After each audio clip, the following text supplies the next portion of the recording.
In 2018, OSIRIS-REx spent nearly 2 years orbiting Bennu, mapping and studying its rugged terrain. So asteroids are the leftover remnants from solar system formation. So they're a pristine example of planetary building blocks, and studying them helps us to understand how the Earth and all of the planets in our solar system were formed. On September 24th, the spacecraft will approach to nearly 63,000 miles from Earth. It will power up and release its sample return capsule. So on Sunday, our spacecraft will release the sample return capsule. It will enter the Earth's atmosphere, and it'll descend down through the atmosphere on parachutes, and it will land on the desert floor in the Utah Test and Training Range. At that point, our recovery team will pick up the capsule. They'll put it in a temporary receiving facility.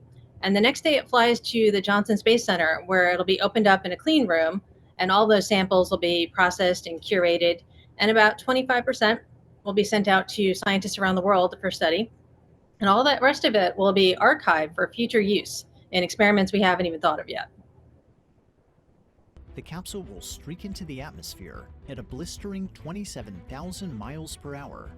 It will race across the western U.S. and begin to glow with heat, allowing infrared trackers on the ground to chart its progress. The capsule will extract and deploy its main parachute 1 mile above the ground.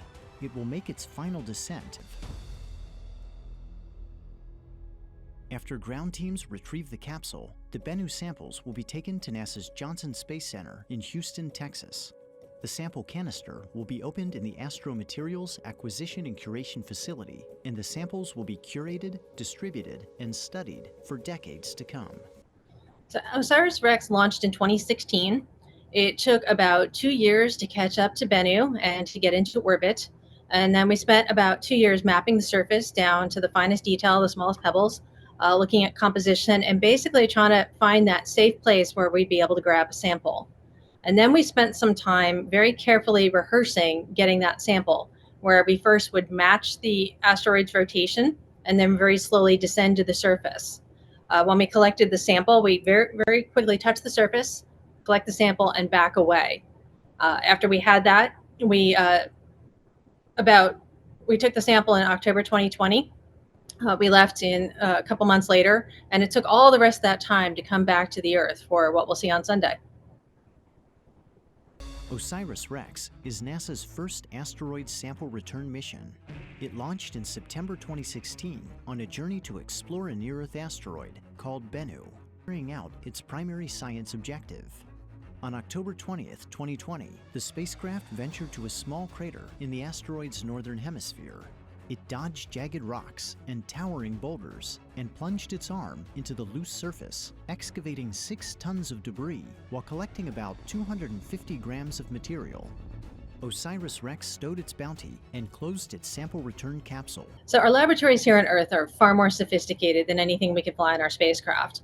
And so we'll be taking those samples and looking at what they're made of, looking at the different sizes of particles, but we'll be looking for carbon-bearing minerals. We'll be looking for organics, amino acids, the building blocks of life, as well as evidence that there was hydration in the past on Bennu's surface, because all of these things are the sort of materials that were delivered to Earth that helped life flourish here. As it pushes deeper into the atmosphere, the capsule will rapidly decelerate, subjecting the Bennu samples to a punishing 32 Gs. So Bennu was full of surprises. A lot of things surprised us, but probably the first one was that when we arrived, we quickly saw the surface was covered in big boulders, and we had expected to see depressions or craters that were full of loose, sand and dust that would make it very easy for sampling, and we didn't have those.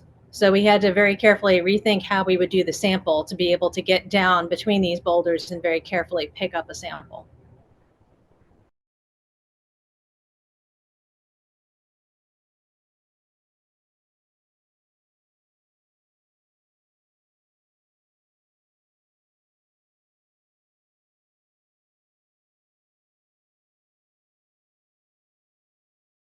So Bennu is a very special type of asteroid called a carbonaceous asteroid. And that means that it's very dark, and we expected it to be completely covered in these carbon-bearing materials, these organics, these carbonates, which are so crucial as building blocks for life. And so we picked it for that reason, but also because it was a near-Earth asteroid. So it was accessible. It was something we could get to fairly easily.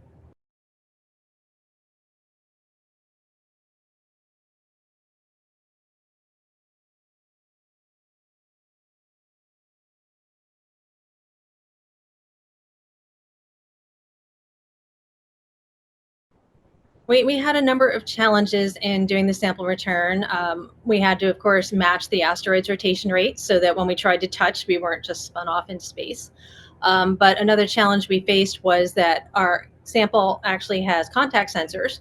So it would touch the surface, knew it touched, and then blow its gas to loosen up that material. But we never actually got a signal that it had contact. Instead, a backup timer went off to do that whole sequence. And that's because the surface was actually softer than we expected, and we kept sinking in, which meant we were actually able to have this work in our favor and get a big sample. So we're really excited to see what we have. We have a nominal ADM burn, and we're bringing the samples home. Yeah. So exciting.